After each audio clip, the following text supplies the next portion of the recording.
കൊട്ടാരക്കര താലൂക്ക് ആശുപത്രിയിൽ house സർജനായിരുന്ന doctor വന്ദനാദാസിനെ കുത്തിക്കൊലപ്പെടുത്തിയ കേസിലെ പ്രതി സന്ദീപിന്റെ ജാമ്യാപേക്ഷ സുപ്രീം കോടതി തള്ളി.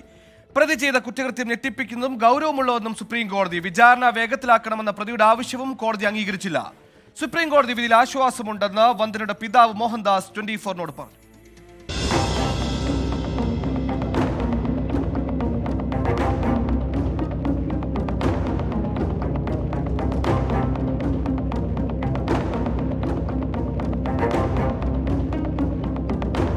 ഡോക്ടർ വന്ദനാദാസിനെ കുത്തിക്കൊലപ്പെടുത്തിയ പ്രതി സന്ദീപിന്റെ ജാമ്യാപേക്ഷയിൽ സുപ്രധാന ഇടപെടലാണ് സുപ്രീം കോടതിയുടെ ഭാഗത്തു നിന്ന് ഉണ്ടായത്.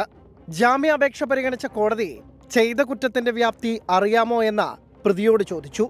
സംസ്ഥാന സർക്കാർ നൽകിയ മെഡിക്കൽ റിപ്പോർട്ടിലെ പരാമർശങ്ങൾ തെറ്റെന്നായിരുന്നു പ്രതിക്ക് വേണ്ടി ഹാജരായ അഭിഭാഷകർ വാദിച്ചത്. കുറ്റകൃത്യത്തിന്റെ സ്വഭാവം കണക്കിലെടുത്ത് ജാമ്യം നൽകാൻ കഴിയില്ലെന്ന് സുപ്രീം കോടതി വ്യക്തമാക്കി. സാക്ഷിവിസ്താരം പൂർത്തിയാക്കിയ ശേഷം ഹൈക്കോടതിയിൽ പുതിയ ജാമ്യാപേക്ഷ നൽകാമെന്നും സുപ്രീം കോടതി അറിയിച്ചു. വിചാരണ വേഗത്തിലാക്കാൻ നിർദ്ദേശിക്കണമെന്ന സന്ദീപിന്റെ അഭിഭാഷകന്റെ ആവശ്യവും ജസ്റ്റിസ് അഭയ് എസ് ഓഘ അധ്യക്ഷനായ ബെഞ്ച് തള്ളി. സുപ്രീം കോടതി വിധി ആശ്വാസകരമെന്നും വിചാരണ നടപടികൾ വേഗത്തിലാകുമെന്ന് പ്രതീക്ഷിക്കുന്നുവെന്നും വന്ദനയുടെ പിതാവ് മോഹൻദാസ് 24-നോട്. കൃത്യമായിട്ടുള്ള സമയമെടുത്ത് അന്വേഷിച്ച് അതിൻ്റെ വിശദമായ റിപ്പോർട്ടാണ് സുപ്രീം കോടതി കൊടുത്തിരിക്കുന്നത്.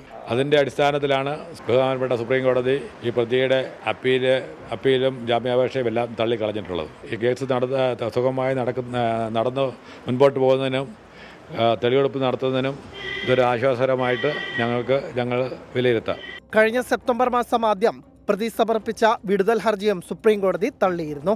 കഴിഞ്ഞ വർഷം മെയ് 10-നാണ് ഡോക്ടർ വന്ദനാദാസിനെ വൈദ്യപരിശോധനയ്ക്കായി എത്തിയ പ്രതി സന്ദീപ് കുത്തിക്കൊലപ്പെടുത്തിയത്. 24 ഡൽഹി.